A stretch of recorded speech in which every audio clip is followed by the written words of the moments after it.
नमस्कार दोस्तों, आज हम आपको एक ऐसी जगह पर लेकर के आए हैं जहां पर एक युवा लड़की ने यहां पर बहुत ही अच्छा काम कर रखा है। देसी गायों के साथ वो कार्य करती हैं। आइए आपको हम वैश्वी जी से मिलवाते हैं।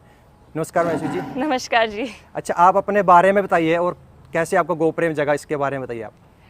अपने बारे में तो सबसे पहले तो मैं बोलूँगी कि मैं एक एथलीट हूँ। हाँ जी। पर अब मैं फार्मिंग में आ गई हूँ। मैंने ये गौशाला सेटअप किया, फार्म सेटअप किया। ठीक है। और इसकी शुरुआत 6 साल पहले हुई। अच्छा। एक्चुअली मेरे फादर जो हैं उनको देसी गाय से बहुत प्रेम है। हाँ जी। और हमेशा से वो बोलते थे कि देसी गाय के ऊपर कुछ करना है। हाँ। उनकी स्थिति हमें इम्प्रूव करनी है। ठीक है। उनके ऊपर काम करना है। अच्छा। तो मुझे ये बात समझ नहीं आती थी। बट जब मैं अमेरिका से वापस आई, हाँ जी। तब मैंने ये प्रोजेक्ट टेकअप किया और मुझे समझ में आया कि कितना बढ़िया ये काम है। हाँ। और इसको जैविक खेती के साथ जोड़ा है। जैसे आजकल लोग गौपालन छोड़ रहे हैं, स्पेशली जो लेडीज हैं। हाँ। वो ज़्यादातर हट रही हैं इससे। और पहले तो लेडीज़ ही ज़्यादातर ख्याल रखती थी गाय का। जी। तो कहीं ना कहीं मैं एक उदाहरण देना चाह रही हूँ यहाँ से। हाँ। जैसे मैं शहर से हूँ और हम यहाँ पे गाय रख रहे हैं। बिल्कुल।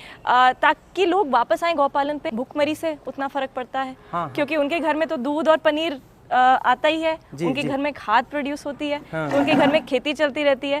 तो गौपालन से दूर ना हटे। जब से गौपालन से दूर हटे हैं तभी हमारी किसानों की स्थिति डाउन खराब हुई है। जी। तो आपका एक उद्देश्य है कि आप देसी गायें ज़्यादा से ज़्यादा रखें, और हमारा भी यही प्रयास है कि देसी गायें जब तक हमारे इस धरातल पर नहीं होंगी तब तक हमारे किसान की आय सुदृढ़ नहीं होगी हमारे हिसाब से। बिल्कुल, क्योंकि गाय के बिना ना खेती नामुमकिन है। हाँ। क्योंकि फिर आप बाहर से ही केमिकल डाल रहे हो ना, वो आपके बच्चों के लिए अच्छा है ना दूसरे के बच्चों के लिए अच्छा है। जी। हाँ, उससे प्रोडक्शन तो ठीक होता है, बट मिट्टी की जान तो कुछ साल बाद खत्म हो जाती है। हाँ। और उसकी लागत काउंट नहीं करते हम। बिल्कुल। तो ये बहुत जरूरी है कि सब लोग अपने घर में देसी गाय का पालन करें।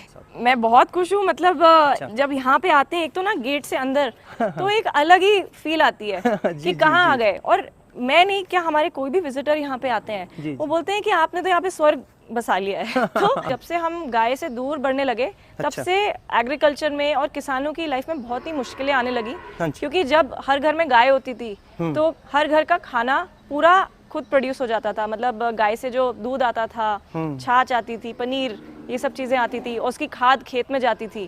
तो जैसे जैसे हम गाय से दूर होते गए ना, वैसे आपत्ति आने लगी। और अब हम देख रहे हैं क्या स्थिति है किसानों की देश में।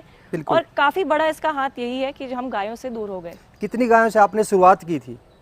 10 गाय से शुरू किया था। अच्छा। गिर गाय से, जो हम किशनगढ़ राजस्थान से लाए थे। अभी कितनी ब्रीड है देसी गौवंश में आपके पास? अभी 6 ब्रीड है हमारे फार्म पे। अच्छा। जो हमारे पीछे आप देख रहे हैं ये साहिवाल गाय है। अच्छा। और राठी है, कांकरेज, हरियाणा, थारपारकर। कैसे आपकी मार्केटिंग होती है, थोड़ा सा ये बताइए आप।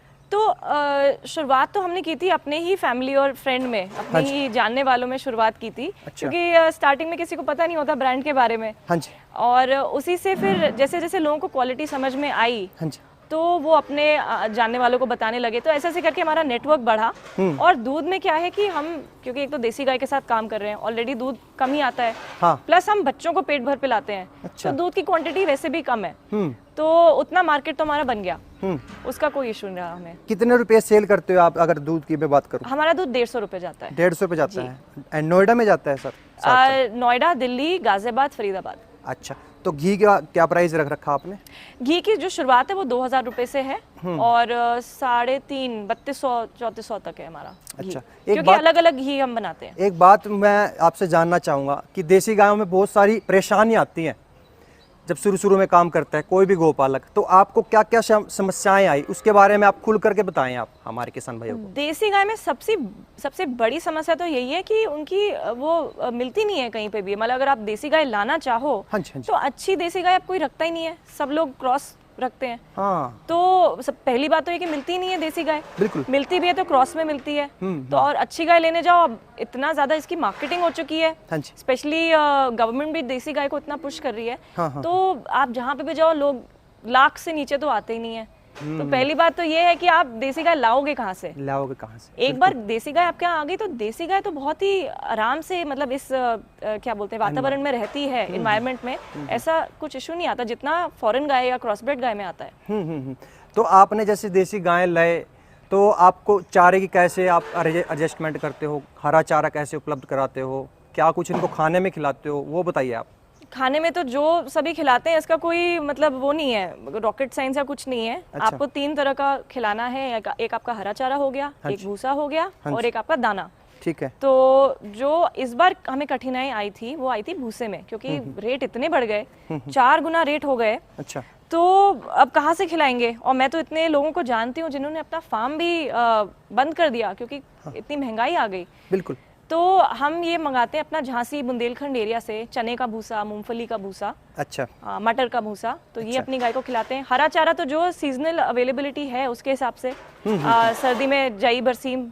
सबसे बेस्ट मुझे लगता है जो यहाँ के एनवायरनमेंट वातावरण के साथ एडजस्ट करती है वो है साहिवाल, अच्छा। थार पारकर, और राठी भी बहुत अच्छे से एडजस्ट करती है। हाँ, राठी भी हाँ, सही करे। गिर जो है वो गर्मी में तो बहुत ही कंफर्टेबल रहती है, सर्दी में थोड़ा सा उसको प्रॉब्लम होती है, वो भी बच्चों को। गायों को उतनी नहीं होती, फिर भी थोड़े बच्चों को ठंड लगती है। तो हमें काफी यहाँ पे इंतजाम करना होता है। हम अपना आग वाग जलाते हैं, गोबर के वो क्या बोलते हैं खंडे जलाते हैं, पर्दे लगाते हैं, उनको बोरियां बंधवाते हैं, बहुत सी चीजें करते हैं। तो बहुत सारी चीजें आपको करनी पड़ती हैं सर्दियों के समय में। गर्मी में तो कोई दिक्कत नहीं होती है जी जी। अच्छा, एक बात और बताइए आप, जैसे आपकी गैया यहाँ पर रहती है तो एक गोचर भूमि की, जैसे पुराने समय में गोचर भूमि की व्यवस्था थी, उस समय में और आज के समय में आप क्या डिफरेंस देखना चाहते हो, या फिर क्या आप चाहती हो कि भाई ऐसा होना चाहिए?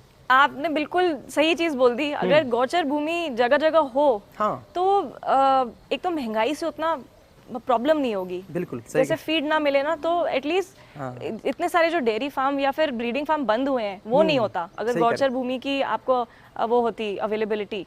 और गायें इतनी खुश रहती हैं क्योंकि अब लैंड की इतनी कमी होती जा रही है। अगर शहर के पास आप कहीं पे खोलो तो लैंड का तो अवेलेबिलिटी है नहीं। तो गोचर भूमि से गाय भी खुश है, हम भी खुश हैं, और जो दूध आ रहा है उसकी क्वालिटी तो बहुत ही अच्छी है। अच्छा, गायों के साथ आप दूध का काम भी कर रहे हो, घी का काम कर रहे हो, और एक प्राकृतिक तरीके से आप जैविक खेती भी करती हो यहाँ पर, तो उसके बारे में आप बताइए हमारे किसान भाइयों।